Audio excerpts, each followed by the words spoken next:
21 నుండి 29 వరకు. వారు ఆ మాట విని తెల్లవారగానే దేవాలయంలోనికి వెళ్ళి బోధించుచుండిరి. ప్రధాన యాజకుడు అతనితో కూడా ఉన్నవారును వచ్చి మహాసభ వారిని ఇశ్రాయేలు పెద్దలందరినీ పిలువనంపించి వారిని తోడుకు రండని బంట్రోతులకు చెరసాలకు పంపిరి. బంట్రోతులు అక్కడికి వెళ్ళినప్పుడు వారు చెరసాలలో లేరు. ఎందుకంటే నిన్న నేర్చుకున్నాం, దోతలు వెళ్ళి ఏం చేశారు, దోతగారు వెళ్ళి వారిని తీసుకొస్తారు కదా, చెరసాలలో లేరు. చదవండి. చెరసాల నుంచి చెరసాలకు పంపిరి. బంట్రోతులు అక్కడికి వెళ్ళినప్పుడు వారు చెరసాలలో కనబడనందున తిరిగి వచ్చి చెరసాల బహు భద్రముగా మూసి ఉండుటయు చెరసాల తలుపులు అలాగే మూసి ఉండుటయు కావలి వారు తలుపుల ముందర నిలిచి ఉండుటయు చూచితిమి గాని తలుపులు తీసినప్పుడు లోపల మాకు ఒక్కడైనను కనబడలేదని వారికి తెలిపిరి. అంతటా దేవాలయపు అధిపతియు ప్రధాన యాజకుల మాట విని ఇది ఏమవునో అని వారి విషయమై ఎటు తోచకయుండిరి. అప్పుడు ఒకడు వచ్చి, ఇదిగో మీరు చెరసాలలో వేయించిన మనుషులు, మీరు చెరసాలలో వేయించారు కదా నిన్న ఆ మనుషులు దేవాలయంలో నిలిచి ప్రజలకు బోధించుచున్నారని వారికి తెలుపుగా అధిపతి బంట్రోతులతో కూడా పోయి ప్రజలు రాళ్లతో కొట్టెదరేమో అని భయపడి బలాత్కారము చేయకే వారిని బలాత్కారం చేయకుండా జాగ్రత్తగా వాళ్ళని తీసుకుని వచ్చారు. వారు తీసుకొచ్చిన సభలో నిలవబెట్టి ప్రధాన యాజకుడు వారిని చూచి మీరు ఈ నామమును బట్టి మీరు ఈ నామాన్ని బట్టి బోధింపకూడదని మేము మీకు ఖండితంగా ఆజ్ఞాపించలేదా? ఇదిగో మీరు యెరూషలేమును మీ బోధతో నింపి, యెరూషలేము అంతా వాళ్ళ బోధతో, ఏ బోధది? ప్రభువైన యేసుక్రీస్తుని గురించిన బోధతో నింపి ఈ మనుషుని హత్య మీ మీదికి తేవాలని ఉద్దేశించుచున్నారని చెప్పాను. అందుకు పేతురును అపోస్తలులను మనుషులకు కాదు దేవునికే మేము లోబడవలెను గదా. ఈ వాక్యములలో నుంచి పరిశుద్ధాత్ముడు మనతో మాట్లాడును గాక. ఆయనే మనతో మాట్లాడినట్లు 2 చేతులు పైకెత్తి మనసారా దేవునికి స్తోత్రాలు చెల్లిద్దాం. చెప్పాలి నోరు తెరిచి, దేవునికి స్తోత్రం కలుగును గాక. ప్రియమైన దేవుని ప్రజలారా, వారిని తీసుకువెళ్ళి చెరసాల్లో బంధించారు. దేవుడు తన దూతని పంపించారు. ఆ దూత వారిని బయటికి తీసుకువచ్చి మీరు దేవాలయంలో ప్రవేశించి ఈ జీవమును గూర్చి అందరికీ ప్రకటించమంటే వారు దేవాలయంలోనికి వెళ్ళి మరుసటి దినం ధైర్యముగా దేవాలయములో క్రీస్తు జీవము కొరకు వారు బోధించుచున్నారు. స్తోత్రం కలుగును గాక. ఈలోపు మీటింగ్ ఎట్టుకుని అందరూ రే చెరసాల బంధించడం తీసుకురండ్రా అని బంట్రోతులు పంపారు. బంట్రోతులు వెళ్ళి చూస్తే చెరసాల తాళాలు అలాగే ఉన్నాయి, కానీ చెరసాల వీళ్ళిద్దరూ లేరు. అయ్యి బాబోయ్, అపోస్తులు లేరు. ఏమైపోయిందని గబగబ వచ్చాయా, చెరసాల భద్రంగానే ఉంది కానీ దాని తలుపులు తాళాలు అలాగే ఉన్నాయి, కానీ దాంట్లో వాళ్ళిద్దరూ అపోస్తులు లేరయ్యా. అయ్యి బాబోయ్, వాళ్ళని మనం పట్టుకున్నాం, ఇంకా విచారం చేయలేదు. విచారం చేయకుండా వాళ్ళకి ఏమన్నా అయితే మనకి పెద్ద సమస్య ఏర్పడుద్ది అని భయపడుతుంటే ఒకడు వచ్చాడయ్యా, మీరు పట్టుకుని బంధించే చూసారా, వాళ్ళు దేవాలయములో దేవుని స్తోత్రం చెప్పండి గట్టిగా, దేవుని కొరకు బోధిస్తున్నారు. హల్లెలూయా, స్తోత్రం అనండి. వెంటనే గబగబా వాళ్ళందరూ వచ్చారు. బాబు రే మొత్తం యెరూషలేమంతా మీ బోధతో నింపేశారు రా బాబు. రే బాబు ఏంట్రా బాబు, మీకు చెప్పాం కదరా ఈ నామాన్ని బట్టి మీరు ఏం చేయొద్దు, బోధించకూడదని మీకు చెప్పాం కదంటే, అప్పుడు వెంటనే పేతురు యోహాను అంటున్నారు, మేము మనుష్యులకు కాదు దేవునికే లోబడి ఉండవలెను. స్తోత్రం చెప్పండి గట్టిగా, యేసయ్యానికి స్తోత్రం అని చెప్పండి గట్టిగా. ప్రియమైన దేవుని ప్రజలారా, ఈ మాటలో నుంచి ప్రభు మనతో మాట్లాడుతున్న మాట, మనం కూడా ఈ మాట చెప్దామా? చెప్పండి. నేను మనుష్యులకు కాదు అంటలేదు, నేను మనుషులకు కాదు దేవునికే లోబడి ఉండాలి. మీ పక్క వారి వైపు చూసి నవ్వుతూ చెప్పండి, మీరు మనుష్యులకు కాదు దేవునికే మీరు లోబడి ఉండాలి. గట్టిగా చేతులెత్తేసయ్యానికి స్తోత్రం అని చెప్పండి. మనం ఎవరికి లోబడి ఉండాలంట? మాట్లాడండి బాబు. కానీ చాలా సందర్భాల్లో దేవుని ప్రజలు దేవునికి లోబడలేదంట. బైబిల్లో మనం చూస్తేనండి దేవునికి ఏమేమి లోబడ్డాయో చూద్దామా? ఒక మాట చూడండి ఒకసారి. మార్కు సువార్త 1వ అధ్యాయము 27వ వచనం. మార్కు సువార్త 1వ అధ్యాయము 27వ వచనం. అందరును విస్మయముంది. ఇదేమిటో ఇది క్రొత్త బోధగా ఉన్నదే. ఈయన అధికారముతో అపవిత్రాత్మలకు ఆజ్ఞాపించగా అవి ఆయనకు లోబడుచున్నవని. గట్టిగా చతుర్దశయానికి స్తోత్రం అని చెప్పండి. దెయ్యాలు యేసయ్యకు లోబడుచున్నవి అనండి అందరూ. గట్టిగా అంటలేదండి బాబు మీరు. అపవిత్రాత్మలు యేసయ్యకు లోబడుచున్నవి. అపవిత్రాత్మలు, దెయ్యాలు గడగడగడలాడిపోతున్నాయి. ఎవరిని చూసి? మాట్లాడండి. మనం మా మంచి యేసయ్య, మా మంచి స్నేహితుడు, మా ఫ్రెండ్ ఈయన. దెయ్యాలు గడగల్లాడి అపవిత్ర ఆత్మలు యేసయ్యకు లోబడిపోవచ్చున్నవి. మరి మానవుడు ఎన్ని చెప్తాను ఈరోజు. ఎలా లోబడని మానవుడిని దేవుడు ఏం చేసి లోబరుచుకుంటాడో చెప్తాను. దేవుని స్తోత్రం కలుగునుగా. గట్టిగా ఆమేనండి. లోబడిని మానవుడు అనకూడదు. మానవులకైతే సువార్త తెలియదు, దేవుడు తెలియదు. లోబడని క్రైస్తవులు అనాలి. ఏమనాలి? లోబడని క్రైస్తవులు. క్రైస్తవులే చెప్పుకుంటారు కానీ ఒకడు లోబడ్డు. దెయ్యాలు లోబడుతున్నాయి. ఎవరికి? యేసయ్యకి. అపవిత్రాత్మలు లోబడుతున్నాయి. 2 యేసయ్యకి ఇంకా ఏం లోబడుతున్నాయి చూద్దామా? అదే మార్కు సువార్త 4వ అధ్యాయము 41వ వచనం. అదే మార్కు సువార్త 4వ అధ్యాయము 41వ వచనం. వారు మిక్కిలి భయపడి ఈయన ఎవరో గాలియు సముద్రమును యేసయ్యకు లోబడుచున్నవి. స్తోత్రం చెప్పండి గట్టిగా. దెయ్యాలు లోబడుతున్నాయి, అపవిత్రాత్మలు లోబడుతున్నాయి. 2 ప్రకృతి కూడా లోబడుతుంది. ఎవరికి? యేసయ్యకు. చెప్పండి. గాలి అనండి అందరూ. సముద్రము. మనం బండి మీద వెళ్తుంటే మన జుట్టు చెరిగిపోతుంది. దేనివల్ల? గాలి వల్ల. దాన్ని కూడా మనం ఆగని ఆపుకోలేము మనం. స్తోత్రం అంటలేదు. గాలి బాగా వస్తుంది అనుకోండి, గాలి ఆగంటే ఆగుద్దాం మనకి? చెప్పండి. ఇంకాస్త ఎక్కువ మాట్లాడితే మనల్ని కూడా ఎగరేసిపోద్ది. దేవుని స్తోత్రం కలుగును కాక. గట్టిగా ఆమేనండి. ఇప్పుడు స్త్రీలు బట్టలన్నీ ఇప్పుడు ఎలా ఉన్నాయి? నైటీలే కదా. అదే నైటీయో తెలుస్తలేదు. లాంగ్ ఏంటండి చెప్ప. మొన్న ఎలాగో ఒక అమ్మాయి పుట్టినరోజు అని చెప్పేసి మేమందరం జపన్య అనే గారు అయితే అప్పుడు కిందన ఉంది లెగ్గిన్. ఏంటిది? నైటీ కాదా? నైటీలాగా ఉంది. ఎంత పెట్టుకున్నావు? 15,000 అనియా. 15,000 పెట్టి నైటీ కొనుక్కున్న బుద్ధి ఉందా నీకు? ఇప్పుడు ఈ లాంగ్ ఏంటయ్యి అట్లా ఏమన్నారు చెప్పండి అమ్మా. ఒకడేమో ఈ ప్యాంట్ వేసుకుని ఉంటే కొరస అయిపోయింది. అడిగి నాలాంటి సన్నోడాడు ఆడు హైట్ అయిపోతున్నాడు కానాడు లావ్ అవుతలేదాడు. ఆ నడుమ అలాగే ఉంది. ఆడు పాపం బట్టలు లేవాడికి, చిరిగిపోయిన బట్టలు వేసుకుంటాడు.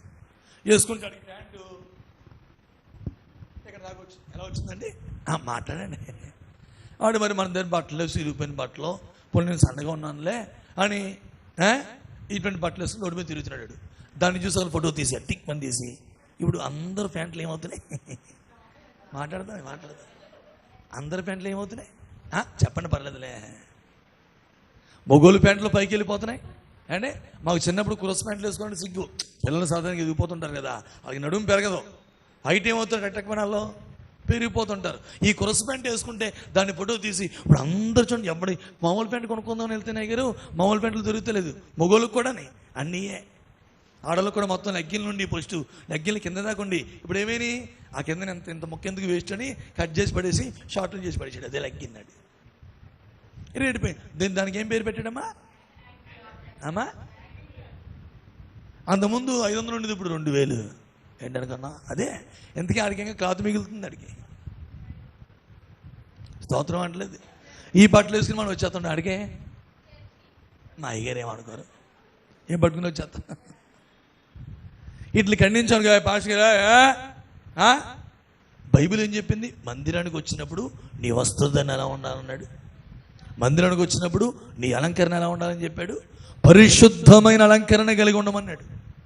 పరిశుద్ధమైన అలంకరణ ధరించుకుని మీరు యెహోవా సన్నిధికి రమ్మన్నాడు. స్తోత్రం చెప్పండి గట్టిగా. పనికి మన బట్టలు కాదు అంటే ఇలా చెప్తూ ఉంటాను, ఏమనుకోకండి. దేవుడి స్తోత్రం కలుగును కాదు, చెప్పాలి. చెప్పకపోతే నేను చెప్పకపోతే ఏం తెలుస్తుంది మీకు? ఇప్పుడు అదే మనం ప్యాషన్ అని వేసుకుంటున్నాం. మనం అది ప్యాషన్ కాదు. పాపం ఎవరికి కొలసైపోయింది, అడిగి కొలసైపోయిన ప్యాంటు ప్యాషన్. మరి దాన్ని ఎంత పెట్టుకుంటున్నాం ఉన్నాయి గారు? డబ్బులు పెట్టి. ఎట్టంటే అన్ని మనం మార్చుకోవాలి.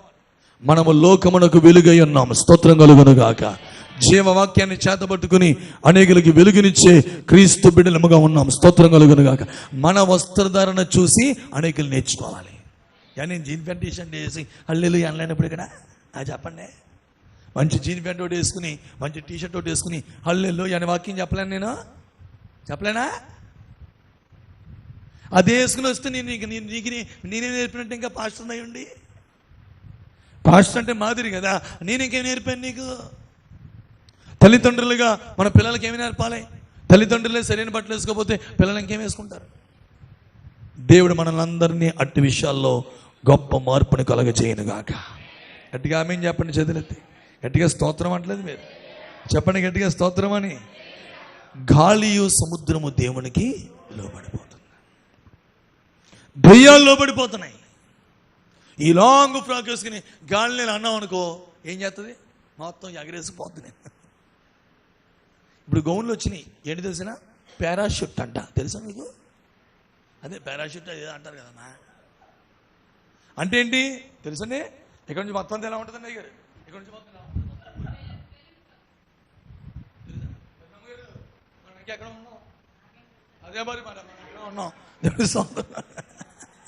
మనం ఎక్కడ ఉన్నాం? మనం ఇంకానే మొన్న చూశాను నేను బండి మీద. అదే ఈ ఊర్లో కాదు, విజయవాడలో చూశాను. ఇదంతా మామూలుగా ఉందండి. ఇక్కడ నుంచి మాత్రం ఇలా ఉంది.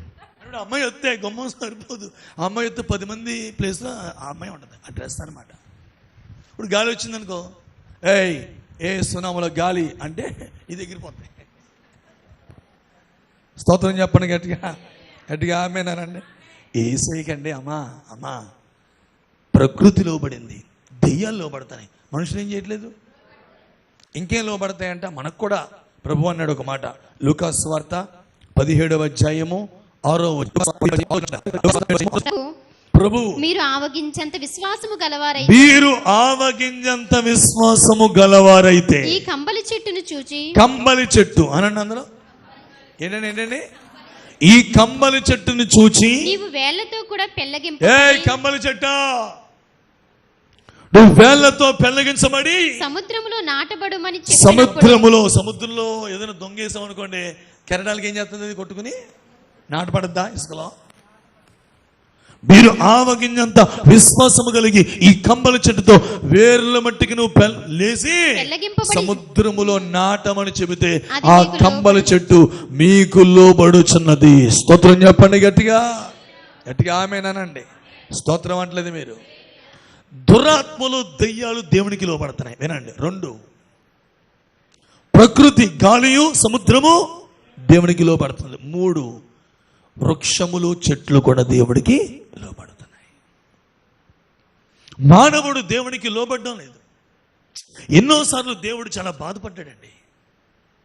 ఎన్నిసార్లు చెబుతున్నా ఈ లోబడినలని ఈ ప్రజలను చూసి దేవుడు ఎంతో బాధపడ్డాడంట. మనం చూస్తాం యెషయా గ్రంథములో బిడ్డలారా 65వ అధ్యాయములో 2వ వచనం మనం చూస్తే, యెషయా గ్రంథము 65వ అధ్యాయము 2వ వచనం మనం చూస్తే, అనుసరించి తమ ఆలోచనలను అనుసరించి చెడు మార్గమును నడుచుకొనుచు. చెడు మార్గములు తమ ఆలోచనలు. ఏమండి ఇప్పుడు మనం దేవుని ఆలోచనలు చొప్పున నడవాలా? మనుషుల ఆలోచన చొప్పున నడవాలా? మన ఆలోచన చొప్పున నడవాలా? మళ్ళీ అడుగుతున్నాను, మనం దేవుని ఆలోచన చొప్పున నడవాలా? మన ఆలోచన చొప్పున నడవాలా? చెప్పండి అమ్మా. ఇప్పుడు వీళ్ళేం చేస్తున్నారు? తమ ఆలోచనలను అనుసరించి చెడు మార్గమును నడుచుకొనుచు తమ ఆలోచన ఏం చెప్తుంది తెలిసిన? చెడు మార్గంలో నడు, ఏం పర్లేదు. దేవుడు ఆలోచన ఏం చెప్పుద్ది? మంచి మార్గంలోకి రా. స్తోత్రం చెప్పండి గట్టిగా. చెడు మార్గమును అనుసరించి లోబడనొల్లని ప్రజల వైపు దినమంతయు నా చేతులు దేవుడు చాపుచున్నాను. రోజంతా తన చేతులు చాపుతున్నాడు. చేతులెత్తి స్తోత్రం చెప్పండి. ఎంత ప్రేమ గలవాడు. హల్లెలూయా. ఇప్పుడు మనం ఎలా చేతులను చాపండి, ఎలా చాపండి. ఎంతసేపు చాపుతావు? అప్పుడే కొంతమంది అప్పుడే అప్పుడు చేతులు ఎలా చాపు, ఎలా చాపు. ఎంతసేపు చాపుతావు? కొంచెం. రాధా గారండి విలేకరులా రాసేస్తుంది. దాని స్తోత్రం కలుగునుగా.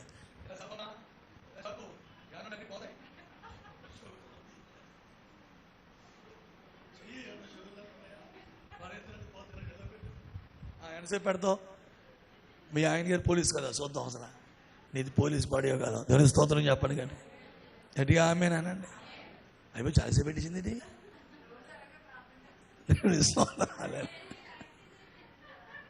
సరే, ఇలా పెట్టి ప్రార్థన చేస్తాం కదా. ఎంతసేపు పెడతామండి? అసలు అరగంట పెట్టామంటే గొప్ప. యేసు అండి రోజు దినమంతా మన వైపే చెయ్య చాపుతున్నాడు. హల్లెలూయా. నాన్న రే, లోబడకుండా అలా తిరిగితే నష్టపోతావురా. కాబట్టి అపోస్తులు అంటున్నారు, మేము మనుషులకు కాదు దేవునికే మేము లోబడాలి. ఈరోజున సీరియస్గా దేవుడు వినండి. ఎలా చూడండి, చాలా సీరియస్గా ఈ ప్రశ్న తీసుకోండి. మనం యథార్థంగా చెప్పుకోండి. నేను అడగను కానీ మీ మనసుకి మీరే, మీ హృదయానికి మీరే మీరు ఒక సమాధానం ఇప్పుడు చెప్పుకోండి. దేవుడి మందిలో చెప్పుకోండి. నిజంగా నువ్వు దేవునికి లోబడుతున్నావా? నిజంగా మీరు దేవునికి లోబడుతున్నారా? లేక నన్ను కలుపుకొని నిజంగా మనం దేవునికి లోబడుతున్నామా? ఒకవేళ గనక దేవునికి మనం లోబడకపోతే రోజు దినమంతా దేవుడు నీ వైపు నా వైపు తన చేతులు చాచి ఉంచాడు. స్తోత్రం కలుగునుగాక. హల్లెలూయా. తన చేతులు చాచాడు. ఎవరి వైపు చాపాడండి? ఎవరి వైపు? లోబడనొల్లని ప్రజల వైపు. మనము లోబడిపోగలిగితే, అప్పగించేసుకోగలిగితే, మనం ఒదిగిపోగలిగితే నిశ్చయంగా దేవుడు మన జీవితాన్ని అత్యధికముగా ఆశీర్వదిస్తాడు. స్తోత్రం చెప్పండి గట్టిగా. బైబిల్లో ఒక అమ్మాయి ఉందండి. తల్లిదండ్రులు లేరు పాపం. తల్లిదండ్రులు చిన్నప్పుడే చచ్చిపోయారు. వాళ్ళ పెనతండ్రి చూసి, అయ్యో ఈ బిడ్డ తల్లిదండ్రులు పోయారు, పెద్ద ఆస్తులు కూడా మిగిల్చేమి లేదండి. ఆయన సరే ఈ చిన్న బిడ్డ కదా, దీన్ని ఎలా వదిలేస్తే మరి ఆడబిడ్డ ఏమైపోద్ది అని ఆ బిడ్డని చేర్చుకుని తన కూతురుగా స్వీకరించి ఆ బిడ్డని పెంచడం మొదలుపెట్టాడు. స్తోత్రం కలుగునుగా. గట్టిగా ఆమె చెప్పండి. స్తోత్రం చెప్పండి. అలా పెంచుతున్నాడు. ఆ బిడ్డకి ఆ మొర్దెకై అనే వ్యక్తి ఏమి చెబుతున్నా ఆ ఎస్తేర్ అనే ఆ బిడ్డ ఆ మాటకి పరిపూర్ణముగా లోబడుచున్నది. ఈ మొర్దెకై దైవ రోషము గలవాడు, దేవుని భక్తి కలిగిన వాడు, దైవ సంబంధమైన రోషము కలిగిన వాడు. ఇతడు దేవునికి పరిపూర్ణంగా లోబడతాడు. మనుషుల ముందు సాగిలపడ్డో దేవుని వాక్యం ఏదైతే బోధించిందో దాని ప్రకారంగా తన బ్రతుకుని కట్టుకుంటాడు. అదే భక్తిలో తన స్వీకరించిన ఈ కుమార్తె కూడా ఎదగాలని ఆశపడి ఆ కుమార్తెకు ఇదిగోండి ఏ మాట చెప్పినా అంట ఆ ఎస్తేరట చిన్నప్పటి నుంచి వింటున్నారమ్మా, రాణి అయిపోయిన తర్వాత కూడా చిన్నప్పటి వల్ల ఇప్పుడు కూడా ఎస్తేరు మొర్దెకైకి లోబడుచున్నది. స్తోత్రం చెప్పండి గట్టిగా. గట్టిగా నీ స్తోత్రం అని చెప్పండి. 2:20 ఎస్తేరు గ్రంథం 2వ అధ్యాయము 20వ వచనం మనం చూస్తే ఎస్తేరు మొర్దెకై యొక్క పోషణమందున కాలమున చేసినట్టుగానే అంటే మొర్దెకై దగ్గర ఉన్నప్పుడు చిన్నప్పటి నుంచి పోషించబడింది, పెరిగింది కదా. అలాగూ పోషణ కాలములో ఉన్నప్పుడు ఎలాగైతే ఉన్నదో అలాగే ఇప్పుడు అంతఃపురంలోకి వచ్చిన తర్వాత అతని మాటకు ఆమె లోబడుచుండెను. చేతులెత్తి స్తోత్రం చెప్పండి గట్టిగా. ఇప్పుడు అందరూ ఎలా చూడాలండి? ఎస్తేరు అనండి, అందరం మాట్లాడాలి. ఏ మనసు కలిగిన పిల్ల అమ్మాయి? ఈ లోబడే మనస్సు కలిగిన ఈ పిల్లను, అనాథగా ఉన్న ఈ పిల్లను దేవుడమ్మ 127 సంస్థానాలకి రాణిగా చేసేసాడు. స్తోత్రం చెప్పండి గట్టిగా. ఆమేనండి. ఎలా మార్చేసాడండి? రాణిగా మార్చేసాడు. కారణం ఏంటి? ఎస్తేరులో ఏ మనసు ఉంది? లోబడిపోద్ది. దేవుడు అంటే లోబడిపోద్ది, దేవుని మాటకి లోబడిపోద్ది, దేవుని ఆజ్ఞకు లోబడిపోద్ది, దేవుడు చెప్పే ప్రతి విషయానికి పరిపూర్ణంగా లోబడిపోద్ది, దేవుడి గద్దిస్తే దేవుని గద్దింపుకి లోబడిపోద్ది. ఇప్పుడు రాణి అయిపోయిందండి. ఈ 127 సంస్థానాల్లో దేవుని బిడ్డల మీదకి ఒక తీక్షణమైన ఆజ్ఞ జారీ చేయబడింది. మొర్దెకైకి అది తెలిసి వచ్చి బూడిదలో కూర్చుని ఉపవాసం ఉంది, ప్రార్థన చేస్తుంటే ఎస్తేరు రాణి అయిపోయి ఆ పైన అంతఃపురం చూసి, అయ్యో నన్ను పెంచిన ఆయన, నన్ను ఈ స్థాయికి తీసుకొచ్చిన ఆయన ఇలాగున్నాడేంటి, ఇలా బూడిదలో కూర్చుని నడుస్తున్నాడు, ఏ కష్టం వచ్చిందో బాబు, కొద్దిగా ఆహారం పట్టుకెళ్ళండి, ఇదిగో కొద్ది బట్టలు పట్టుకెళ్ళండి అని చెప్పేసి పనివారిని పిలిచి, అమ్మా ఎంతగానో నన్ను పోషించాడు, నేను రాణి అయిపోయాను, ఈ స్థానానికి నేను వచ్చాను అని అవి ఇవి పంపిస్తే వెంటనే మొద్దుకి అన్నాడు, అమ్మా ఇవి కాదమ్మా, 127 సంస్థానాల్లో యూదులందరికీ శత్రువు చాలా భయంకరంగా ఆజ్ఞ జారీ చేశాడు. రేపో మాపో 127 సంస్థానంలో ఉన్న యూదులు దేవుని బిడ్డలందరూ ఏమవుతారు? సంహరించబడతారు. ఇదిగో ఇంత భయంకరమైన పరిస్థితి ఉంటే నేను శుభ్రంగా తినమంటావా, శుభ్రంగా పడుకోమంటావా, శుభ్రంగా ఉండమంటావా? ఇదెలా కుదురుద్దే? ఇదిగో నువ్వు రాణి స్థానంలో ఉన్న నువ్వు తప్పించుకోలే కారణం నువ్వు కూడా యూదురాలు అన్నాడు. ఎవరెక్కడ? చిత్తం ప్రభు, వాడిని వేసేయండి అనే స్థాయి ఉందా లేదా? చెప్పండి. ఎవరావిడి? 127 సంస్థలకి రానియండి. ఎందరిలోంచో ఎన్నుకున్నాడు ఆ అమ్మాయిని రాజుగారు, హక్కుంది. కానీ ఎప్పుడైతే ఆ మాట అన్నాడో గుండెలు పగిలిపోయి వెంటనే లోబడిపోయి ఆమె ఉపవాసం ఉండిపోయింది. తన చెలికత్తులు పనిగత్తులందరినీ కూడా 3 దినములు ఉపవాస ప్రార్థనకి సిద్ధపరిచేసింది. స్తోత్రం చెప్పండి గట్టిగా. రాణి స్థానంలో ఎవరున్నారంటారా అని అందండి అన్నా. అంటే రాణి స్థానానికి వెళ్ళిన ఎస్తేరు మనసు ఏంటి? లోబడే మనసు. చెప్పండి ఏంటిది? దేవునికి లోబడద్ది, వాక్యానికి లోబడద్ది, దేవుని ఆజ్ఞకు లోబడద్ది. కాబట్టేనండి దేవుడు ఆ బిడ్డను అత్యున్నతమైన స్థాయిలో నిలబెట్టిన బిడ్డలారా. ఆ బిడ్డ ద్వారా ఆ బిడ్డ తెగించి 3 రోజులు ఉపవాసం చేసిన తర్వాత నేను రాజు దగ్గరికి వెళ్ళాలి, ఇది సమయం కాకపోయినా నేను రాజు కాలు మీద పడిపోతానని తెగించి రాజు దగ్గరికి వెళ్ళింది. కాబట్టి రాజు కాళ్ళు పట్టుకున్నది. కాబట్టి దేవుడు తన మహాకృప ద్వారా 127 సంస్థానంలో యూదులందరినీ కాపాడాడు. స్తోత్రం చెప్పండి గట్టిగా. గట్టిగా ఆమేనండి. నీకు అర్థమవుతుంది ఇప్పుడు? కాబట్టి మనకి ఏ మనసు ఉండాలంటే దేవునికి లోబడే మనసు ఉండాలి. ఆమేన్. ఆ లోబడే మనసు ఉండమని అన్నారు మా పాస్టర్ గారు అని మీ ఫ్రెండ్ ఎవరు రే ఎలా రింగిల్ తీసాను రా, నువ్వు కూడా తీ. ఏంటిది?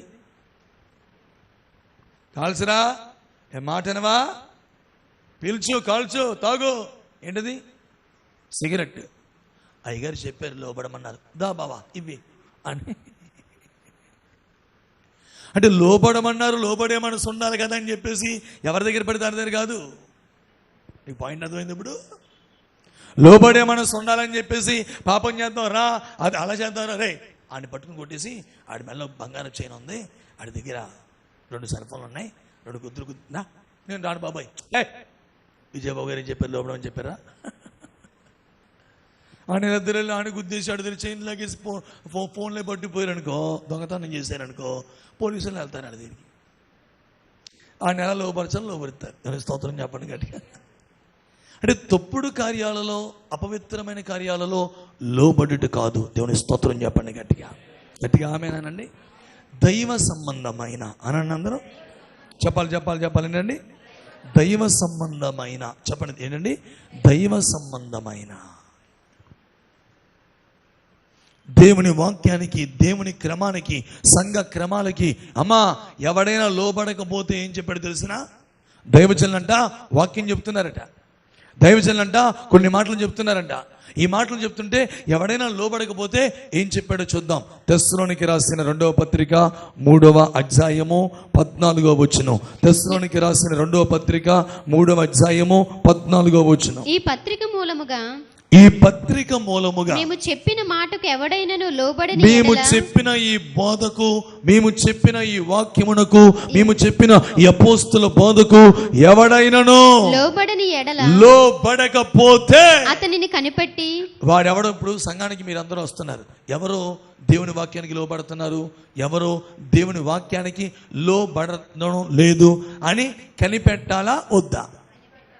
ఇలా చూడండి, అందరూనే మీరు తలలు దించేసుకుంటే ఏం పని అవ్వదు. ఎవరు లోబడుతున్నారు, ఎవరు లోబడతలేదు అనే మినిమం కనిపెట్టే మనసు ఉండాలా వద్దా? పౌలు ఏం చెప్తున్నాడు? వాక్యానికి, దేవునికి, దైవ క్రమాలకి ఎవరు లోబడుతున్నారు లేదో కనిపెట్టి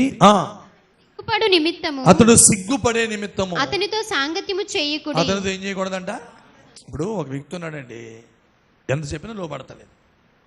లోబడకపోతే ఇప్పుడు ఏంటంటే అతడు సిగ్గు రావాలి. అతడికి వీడు లోబడతలేదు, నేను లోబడతలేదని సిగ్గు వచ్చినట్లు అతనితో మీరు ఏం చేయొద్దంట? మాట్లాడండి. ఏం చేయొద్దు? సాంగత్యం చేయొద్దు. లోబడలేనొడుతో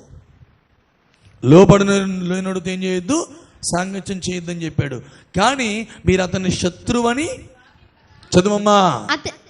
అయినను మీరు అతన్ని శత్రువని భావింపగా సహోదరునిగా భావించి బుద్ధి చెప్పుడి. గట్టిగా చేతులెత్తి యేసయ్యానికి స్తోత్రం అని చెప్పండి గట్టిగా.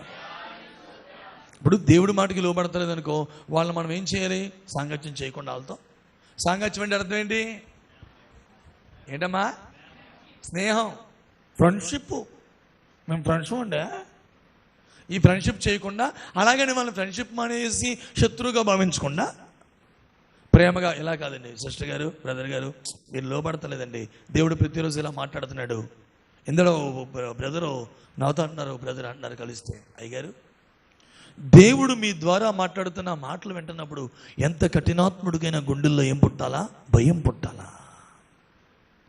ఎంత కఠినాత్ముడికైనా గుండెల్లో భయం పుట్టాలా? కానీ వాడికి భయం పుట్టకుండా వాడు లోబడలేదంటే ఇక వాడి జీవితం ఏమైనట్టు? ఎందుకు లోబడలేకపోతున్నారు? ఈ లోబడలనే మనస్సు ఎవరి మనసుది? అపవాదిగాడి మనస్సు, సాతానిక్ స్పిరిట్ అది. ఆ ఆత్మ, ఏ ఆత్మ అంటే దురాత్మది, లోబడినది. నువ్వు ప్రశాంతంగా లోబడే మనసు నీకు రానివ్వదు. లోబడగా అని దేవుడు ఏం చెప్తున్నాడో దానికి ఎదురు చెప్తారు. ఎవరి వాళ్ళు? సాతాను సంబంధులు. దేవుడు చెప్పిన మాటకి వారు లోబడకపోతే మీరు కనిపెట్టండి, వాళ్ళతో ఒక దూరం ఉండండి. అలాగని మీరు వారిని శత్రువులుగా భావించద్దు. ప్రేమగా వారికి ఏం చెప్పాలి? బుద్ధి చెప్పాలి. టైం అవుతుంది కాబట్టి నేను చెప్తాను. దేవుని సంకల్పం ఏంటంటే తమ బిడ్డలందరూ ఆయనకి లోబడాలి. లోబడలేదా అని వదిలేశాడా? లోబడినని జనుల వైపు 2 చేతులు చాపాడు. స్తోత్రం కలుగునుగాక. ఎలాగైనా వారు లోపడాలి, నా దీవెనలు ఆశీర్వాదాలు పొందుకోవాలని. ఈ దేవుని ప్రేమ, ఇది దేవుని సంకల్పం. చాలా మంది లోబడతలేదట. అప్పుడు దేవుడు బాగా ఆలోచించి, మీరు లోబడతలేదు కదరా, చెప్తానాగండి, మిమ్మల్ని ఎలా లోపరుచుకోవాలో బాగా తెలుసని దేవుడు ఏం చేసి వారిని లోపరుచుకున్నాడో ఒక శ్రేష్టమైన మాట మీకు జ్ఞాపకం చేస్తాను. ద్వితీయోపదేశకాండము 30వ అధ్యాయము 6వ వచనం. ద్వితీయోపదేశకాండము 30వ అధ్యాయము 6వ వచనం. మరియు నీవు బ్రతుకుటకై నీవు బ్రతుకుటకై నీ పూర్ణ హృదయముతోను నీ పూర్ణ హృదయముతోను నీ పూర్ణ ఆత్మతోను నీ పూర్ణ ఆత్మతోను నీ దేవుడైన యెహోవాను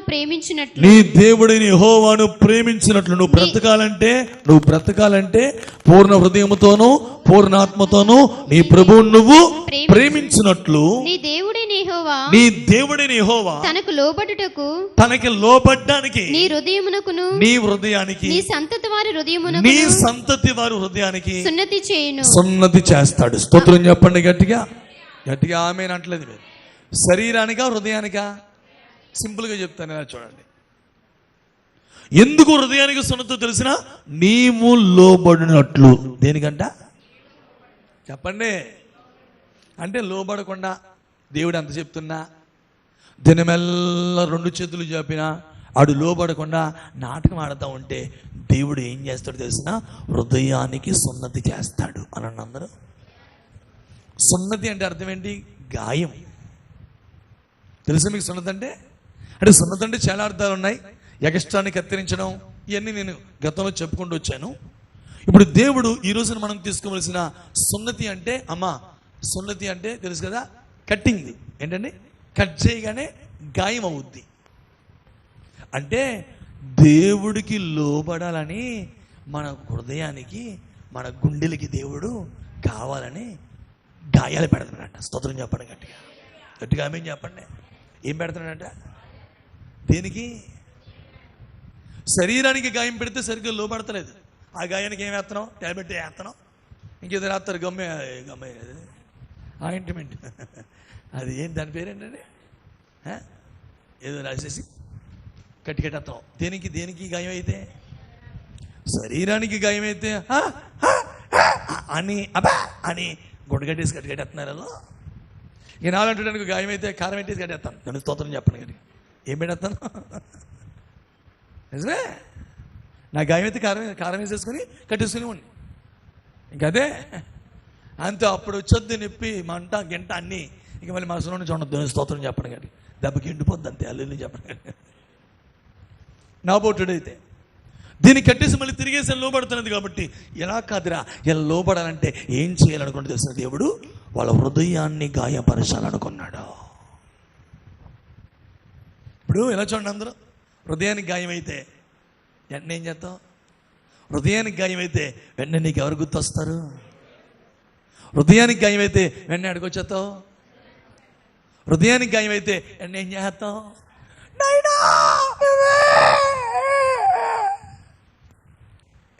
ఎంత ఏడ్చేస్తావు. శరీరానికి గాయమైతే ఎక్కడికి వెళ్ళిపోతావు? ఆ డాక్టర్ ఇచ్చిన ఇంగ్లీష్ని. కాబట్టి ఇలా లోబడతానేది, ఇలా చూసాడు ఇలా లోబడాలి, నన్ను ప్రేమించాలి, తద్వారా వీరు బ్రతకాలి. స్తోత్రం కలుగును గాక.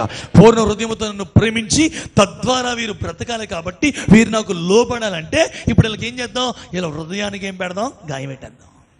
ఇప్పుడు వీళ్ళ హృదయానికే కాదు, వీళ్ళ పిల్లల హృదయాలకు కూడా ఏం పెట్టేశాడంట? మాట్లాడండి, చెప్పండి. సున్నతంటే అర్థం ఏంటి? గాయం. కొన్నిసార్లు దేవుడే మనల్ని గాయపరుస్తాడు. అనండి అందరూ గట్టిగా. వద్దేంటి? ఎందుకు నీ హృదయానికి గాయం ఇంతగా నిన్ను గాయపెడుతున్నాడు అంటే నువ్వు దేవునికి అంతగా దగ్గర అవ్వాలని. స్తోత్రం. ఎందుకు నిన్ను గాయపరిచాడు హృదయాన్ని? అసలు న్యాయంగా చెప్పాలంటే ఆయన ఎటువంటి దేవుడు? హృదయాన్ని, ప్రాణమును ఆదరించే దేవుడు. అవునా కదా? గుండె చెదిరిన వారిని బాగు చేసే దేవుడు, గాయములను కట్టే దేవుడు, గాయాలు కట్టే దేవుడు. గాయాలు పెడతానన్నాడండి హృదయానికి. ఎందుకంటే ఒకటే, మనం ఆయనకి లోబడాలి. స్తోత్రం కలుగును గాక. ఎస్తేర్ లాగా. ఆమె చెప్పండి గట్టిగా. ఎస్తేర్ ఎత్తబడే సంఘానికి సాదృశ్యం అండి. ఒక అనాథ పిల్ల రాణి స్థానంలో ఒక ఈ భూ సంబంధమైన ఆశీర్వాదంగా మనం చూస్తే, వస్తీ ఏమో విడవబడిపోయింది, రాణి స్థానం పోగొట్టేసుకుంది. వస్తీ ఏమో విడవబడే సంఘానికి, ఎస్తేరేమో ఎత్తబడే సంఘానికి సాదృశ్యముగా ఉన్నది. గట్టిగా చేతులెత్తి యేసయ్యానికి స్తోత్రం అని చెప్పండి. ఎస్తేరమ్మా, నువ్వెందుకు ఇంత స్థాయికి ఎదిగిపోయావంటే, అయ్యా చిన్నప్పటి నుంచి నా తల్లిదండ్రులు చనిపోయిన తర్వాత నన్ను పెంచిన మా బాబాయ్ గారికి నేనేం చేశాను? అప్పుడు లోబడ్డాను, ఇప్పుడు లోబడ్డాను. ఏ స్థితిలో ఉన్నాను నేనేం చేస్తాను? లోబడతాను.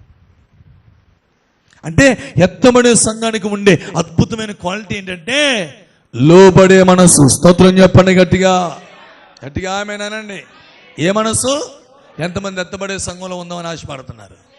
గట్టిగా చేతులెత్తి యేసయ్యానికి స్తోత్రం అని. రేపు యేసయ్య మధ్యాకాశంలో ప్రత్యక్షమవగా ఈ మన్ను మయముగా మారాలంటే, నువ్వు ఎత్తబడే సంఘంలో ఉండాలంటే తప్పకుండా నువ్వు పరిపూర్ణంగా దేవునికి లోబడాలి. సులువుగా, సింపుల్గా లోబడిపోవాలా. కష్టంగా ఉండకూడదు. దేవుడికి నేను లోబరుచుకోవడం బాగా కష్టం అవ్వకూడదు. ఇప్పుడు గుర్రం ఉందనుకోండి, గుర్రానికి ఏం పెడతారు చెప్పండి? కళ్ళెం. గుర్రము లోపడ్డానికి దాని కళ్ళెం పెట్టి ఇలా ఇలా ఇగో వేలుతో ఈ 2 వేళ్ళు 2 పెడతాడు. ఇలా అన్నాడు అనుకోండి, అలా తిరుగుతుంది. అవునా కదా? ఇలా అన్నాడు అనుకోండి, ఇలా తిరుగుద్ది. అవునా కదండి? అలా చూస్తున్నారండి, తెలీదా మీకు? యాకోబు పత్రిక చదవండి, చూస్తే తెలుస్తుంది. నా మామని చూస్తే ఏం తెలుస్తుంది? యాకోబు పత్రిక 3వ అధ్యాయం 3వ వచనం. యాకోబు పత్రిక 3వ అధ్యాయం 3వ వచనం. గుర్రములు మనకు లోబడుటకై, గుర్రములు మనకి లోబడుటకై. ఎవడో ఇక అప్పుడు ఇలా గుర్రం ఎక్కామండి, తిన్నగా వెళ్ళిపోతుంది. మరి ఇటు తిరగాలంటే తిరగాలొద్దా? అది పశువు, దానికి ఏం తెలుసు? అది పరిగెట్టుడు తెలుసు. నేను ఎలా తిరగాలి అని చెప్తే కుదరదు, దానికి తెలియదు. అప్పుడు చెప్తున్నాడు, గుర్రములు మనకి లోబడుటకై నోటికి కళ్ళెము పెట్టి, నోటికి కళ్ళెము పెట్టి వాటి శరీరమంతయు తిప్పేస్తాడు. చేతులెత్తి స్తోత్రం చెప్పండి గట్టిగా గట్టిగా. ఆమేనానండి. ఇక నిలచండి. ఎలా పెట్టాడు కదా కళ్ళు, ఇందులోంచి ఎలాగా ఇలా నోట్లోంచి తీసి ఇలా కుడి పక్కన లాగాడు అనుకోండి, ఎటు తిరుగుద్ది? ఇది మొత్తం శరీరం అంతా ఏమవుద్ది? తిరిగిపోద్ది. ఇటు పక్క లాగాడు అనుకోండి, ఏం చేస్తుంది? అది సింపుల్గా లోపరుచుకుంటున్నాడు. ఆమేనని గట్టిగా. కాబట్టి మన హృదయానికి అయ్యారండి, నా హృదయానికి అండి ఎన్ని గాయాలు మీకు తెలుసా? ఎన్ని గాయాలు నేను తిన్నానో తెలుసా నీకు? అవునమ్మా. ఎందుకన్ని గాయాలు నీకు తెలుసా? నువ్వు ఇంకా ఏమవుతలేదమ్మా?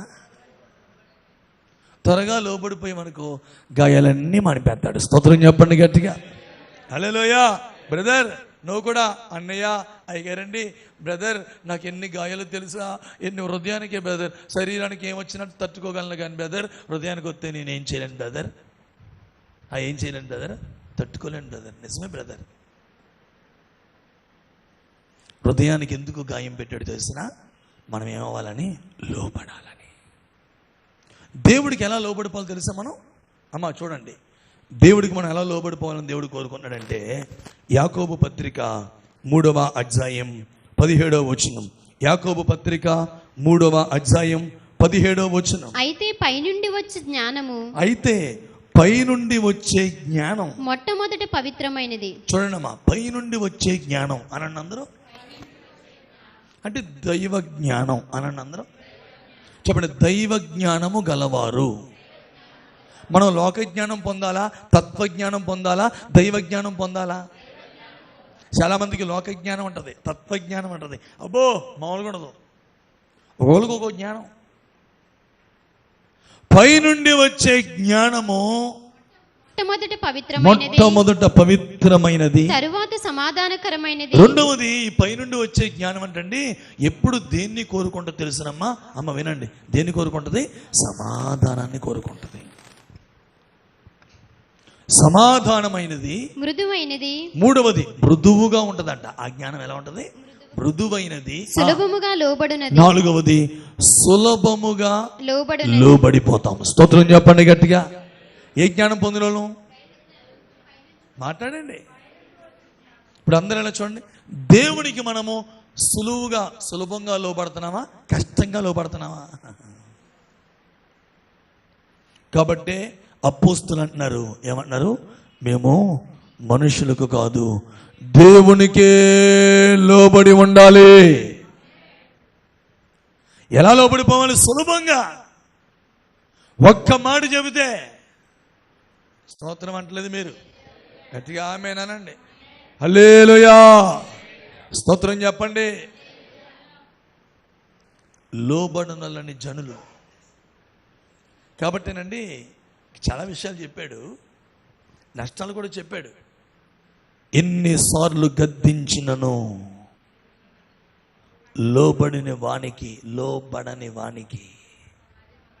చదవండి సామెతల గ్రంథము, దేవునికి మహిమ కలుగునుగాక, 15వ అధ్యాయము 5వ వచనం.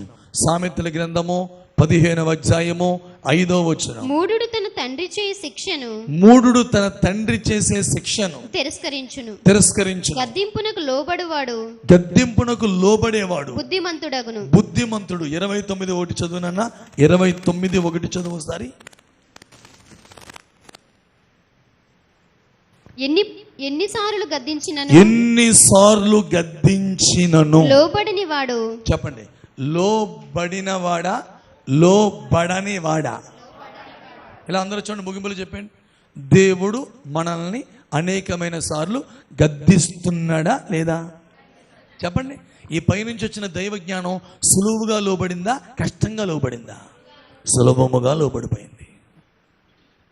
29 ఎన్నిసార్లు గద్దించినను లోబడనివాడు ఎవడి మీద?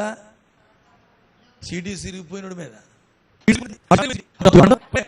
ఎన్నిసార్లు గద్దించినా ఏం చేయలేదు అంటే, లోబడకపోతే ఎంత భయంకరమైన నష్టం ఉందో, లోబడితే అంత గొప్ప ఆశీర్వాదాన్ని దేవుడు మన కొరకు నిశ్చయముగా దాచి ఉంచాడు. యేసయ్యానికి స్తోత్రం అని చెప్పండి. కాబట్టి వీడు లోబడకుండా ఉండిపోతే వీడి మీదకి ఏమొచ్చేస్తుంది చెప్పండమ్మా? హఠాత్తుగా ఏమైపోతాడు అని ప్రేమ గల తండ్రి ఇప్పుడు ఆడు లోబడేటట్లుగా ఏం చేస్తున్నాడు? హృదయానికి గాయం పెట్టి వాడిని లోపరుచుకుని వాడి జీవితాన్ని ఆశీర్వాదకరంగా మారుస్తున్నాడా? హల్లెలూయా. కాబట్టి మన జీవితాల్లో ప్రభువుకి లోబడదాం. లోబడలేదా వెంటనే నువ్వు ఆలోచించుకోవాల్సింది, నేను లోబడతలేదంటే వెంటనే నా హృదయానికి ఏమవుద్ది? మొదలు పెడతాడు, ఆయన పట్టుకొస్తాడు కత్తి. స్తోత్రం చెప్పండి. మామూలు కత్తి కాదు అది. హల్లెలూయా. ఆయన పట్టుకొచ్చి శరీరానికి కాదు సున్నతి, దేనికి? హృదయాన్ని గాయపరుస్తాడు, రేపుతాడు. ఆయనే పక్షిరాజు గూడిని ఏం చేశాడండి? రేపాడంట. పక్షిరాజే తన గూడిని రేపిందంట, పిల్లల్ని కావాలనే రేపిందంట. అమ్మా అదేంటమ్మా రోజు తీసుకెళ్ళి రోజు నన్ను చక్కగా ఆహారం పెడుతున్నావు అమ్మా, నేను తింటుంటే ఏంటమ్మా, ఈ గూట్లో ఉంటే ఏంటమ్మా? ఏం బాగా తినేస్తాను ఈ గూట్లో ఉండి. అలా కాదమ్మా, నేను పెద్దనైపోయాను, ఇక మీరు మీరు చక్కగా ఎగిరి మీరు ఆహారం సంపాదించుకోవాలి, ఇంకెంతకాలం అంటే, లేదమ్మా మేము ఇంకా చిన్న పిల్లలమ్మా, గెద్దలు ఉంటాయమ్మా, అవి ఉంటాయమ్మా, మమ్మల్ని చంపేస్తాయమ్మా, అయ్యి బాబాయ్ మా చాలా భయం అమ్మా అన్నాయండి ఏనే పిల్లలు. చూసి అంతసేపు తింటలేదని ఒక్కో పుల్ల ఒక్కో గూడు కడద్దు కదా. పక్షిరాజు ఏం చేసింది? పక్షిరాజు మామూలు చోట్ల గూడు కడదండి, చాలా ఉన్నతమైన శిఖరం పైన హైట్లో కడద్ది గూడు. హైట్లో కట్టిన గూడును ఇప్పుడు ఈ పక్షిరాజు, ఇవన్నీ కూడా ప్రభు సన్నిధిలో ద్వితోపదేశ ఖండంలో రాశాడు. దేవుడి స్తోత్రం కలుగును గాక. ఈ పక్షిరాజే కావాలని ఆ గూడిని రేపేద్దంట. ఏం చేస్తుందండి? మొత్తం కట్టింది, పిల్లల్ని పెట్టింది, గుడ్లు పెట్టి పిల్లల్ని పొదిగి ఆహారం పెట్టింది. ఆ పిల్లలు ఈ సరిగ్గా ఎగిరే స్థితి వచ్చినాయి. అయినా ఏం చేయట్లేదు, నాటకాలు ఆడుతున్నాయి. ఏం చేస్తున్నాయి? నాటకాలు ఆడుతున్నాయి అని చెప్పి కావాలని గూడిని రేపేద్దాం. పై వచ్చున్నది ఆ గూడిని రేపేస్తుంటే and mummy mummy mummy mummy అని ఇవన్నీ పడిపోతుంటే ఎన్నే ఆ పక్షిరాజు పైకి వెళ్ళి ఇంకా ఎలా అనండి అంటే పాప అని ఎలా నేల మీద పడిపోతుంటే వెంటనే అమాంతంగా వచ్చి వాటిని తమ రెక్కల పైన వేసుకుని ఉన్నతమైన శిఖరాన్ని తీసుకెళ్తుంది. స్తోత్రం కలుగునుగాక. కింద పడిపోయి చచ్చిపోవాలని కాదు. ఎందుకు గూడు రేపింది? ఎగరడం నేర్పించడానికి. స్తోత్రం చెప్పండి గట్టిగా ఆమె అనట్లేదు మీరు. ఏమి నేర్పడానికి?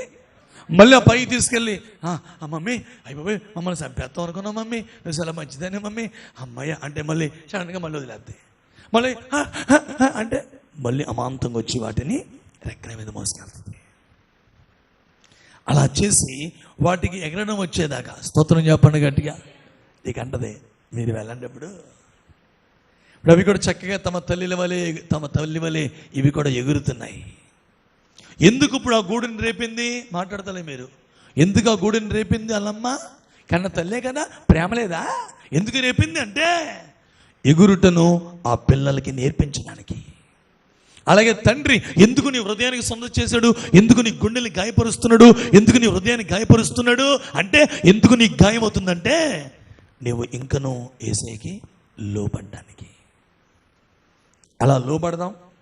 ఎస్తేరు వలె ఈ భూమిపైన ఒక ఉన్నతమైన దీవెన రేపు యేసయ్య మధ్యాకాశంలో ప్రత్యక్షమైతే ఎత్తబడే గుంపులో ఉండి ఆ ఉన్నతమయమను పొందుకుందాం. అట్టి మహాకృప పరిశుద్ధాత్ముడు మనందరికీ అనుగ్రహించునుగాక. అందరూ మోకాల మీదకి రండి. ప్రభు సన్నిధిలో 2 చేతులు పైకెత్తి మనసారా